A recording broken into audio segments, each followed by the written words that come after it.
Hello, everyone. Today we're going to talk about Ghislaine Maxwell, who she is, why she went to prison, and what life is like for her now. If you Google Ghislaine Maxwell, it will tell you that she is a socialite from England. A socialite is someone that has a reputation of attending the most exclusive parties and makes money through networking with the people that attend these exclusive soirees. The Maxwell family owes its success to Robert Maxwell, a British media genius. Ghislaine and Jeffery met through mutual friends and maintained a relationship after her father passed in November of 1991, committing suicide while at sea off the coast of the Canary Islands. I had a moment to jest here, but I'm trying to take a new leaf towards not making fun of people's deaths. It does seem strange that someone as well-to-do as Robert Maxwell, chilling off the coast of the Canary Islands, would want to commit suicide. It isn't for me to know the heart of a man's actions, if they be true. The two were a couple for many years. Ghislaine and Jeffery were never married. They had a romantic relationship in the 90s, but afterwards became close business partners. Jeffery had a consulting business, and Ghislaine was his assistant. Their real business was trafficking people, young girls for the pleasures of the elite and wealthy. Ghislaine Maxwell was convicted on December 29, 2021. These charges include conspiracy to entice minors to travel to engage in illegal sex acts, conspiracy to transport minors to participate in illegal sex acts, transporting a minor to participate in illegal sex acts, sex trafficking conspiracy, and sex trafficking of a minor. Her punishment is to serve 20 years in prison for her crimes. She was initially sent to prison in Tallahassee, Florida. Supposedly, Maxwell was being threatened by women in the prison, known as Las Cubanas, and they were also being served food that had mold on it. You know, if you wanted your life to have less threats and food that doesn't contain mold, perhaps you shouldn't have manipulated children into having sex with a monster. Jesus says to turn the other cheek, however, and even though she deserves moldy food and death threats for her crimes, having your life taken from you in the nicest possible way is supposed to be what prison is all about. I wanted to tie the president to this somehow.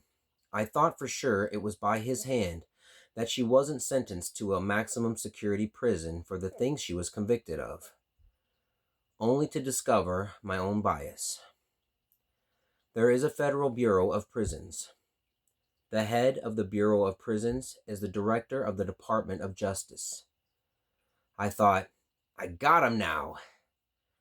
When Ghislaine was convicted, however, I learned that the director of the DOJ was a Biden appointee, so there was no tie to Trump there. I learned that if a person is a nonviolent offender and perhaps a first-time offender, that they didn't get put into maximum security because there was no need to do so.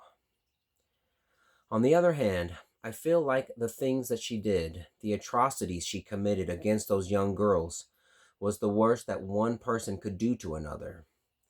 That her convictions were punishable by the hardest time there was, or even death.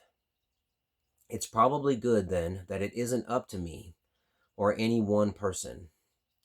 Perhaps it's right the way it is, and that the system is partly designed around the manpower needed to keep inmates in order to keep guards safe so that they can live to return to their loved ones. The system doesn't punish based on morality. It is based around physicality. For the record, I do not condone the death penalty. I used to. I used to believe it should be done, just to save taxpayers' money. That obviously guilty prisoners were a burden on society that we shouldn't have to pay for. I realize now that the death penalty is wrong, even if it is deserved. That no individual should get to decide that someone's life should be taken. Sorry, I digress. I always wanted to say that and mean it.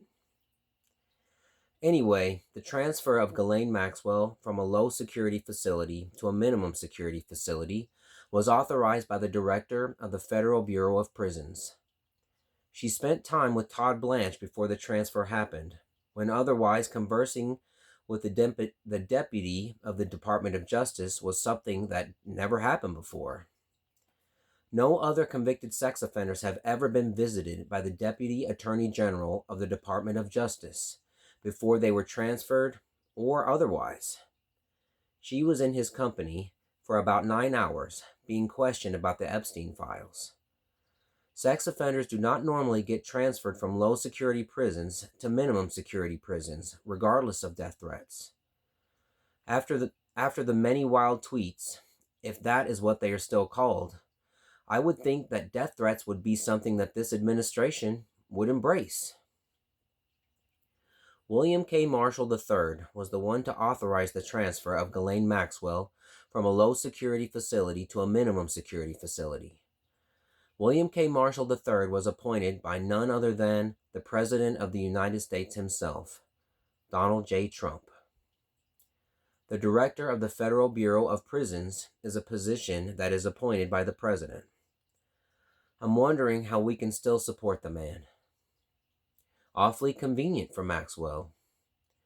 Did you know that this facility gets referred to as Club Fed? I remember Jim Carrey saying it to his boss on the movie The Mask.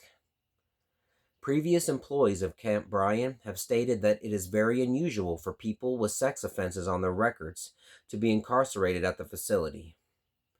One worker at Camp Bryan can be quoted stating he is tired of being Maxwell's bitch. The warden panders to Maxwell like she is her personal secretary. The prisoners have access to activities. There is a service dog training program, work programs. Inmates can even work on their nursing degree if they choose. Maxwell was noted having access to one of the service dog program's puppies for her to play with, and inmates are not allowed to play with the service dogs. In an email to a friend, she stated that she was Alice who had fallen through the looking glass in reference to the difference in facilities and her treatment there. She must have some really good information that she isn't sharing.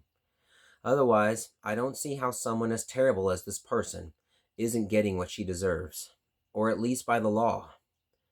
The Bureau of Prisons policy also makes sex offenders ineligible for minimum security prisons without a waiver from the director.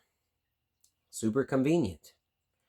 I feel like before this president's term is finished, he will have pardoned Ghislaine Maxwell. I guess we'll see what happens. Anyway, I made this sign because I have trouble sometimes enunciating the N in American. Be American first. Love you all. I put links in the description about the things I talked about.